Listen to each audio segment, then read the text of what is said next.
Adam Smith was a close friend and former tutor to the Duke of Buccleuch, one of the bank's primary patrons.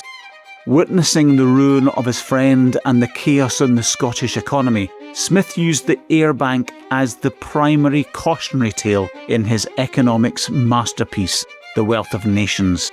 He famously described their paper money as a wagon way in the air, a metaphor for a financial system built so high and thin that it was destined to crash.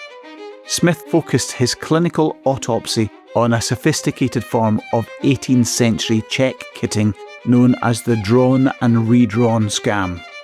This chain of bills allowed merchants and the bank's own directors to create money out of thin air. A merchant in Edinburgh would draw on a bill on his friend in London for a non-existent transaction.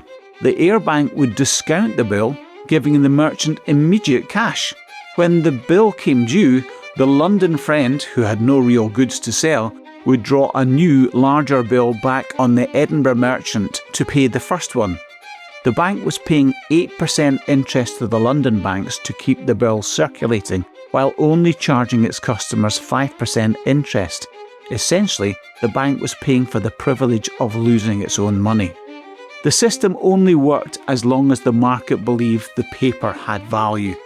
In June 1772, the London banking house of Neil, James, Fordyce and Down collapsed after a partner lost a fortune speculating on the East India Company stock. This triggered a credit crunch in London that reached Scotland in days.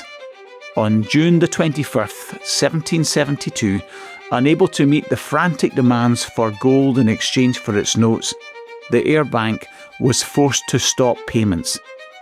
Smith used this failure to argue for the real bills doctrine, insisting that banks should only lend on short-term loans backed by actual goods in transit, rather than the fictitious promises that had ruined Ayrshire.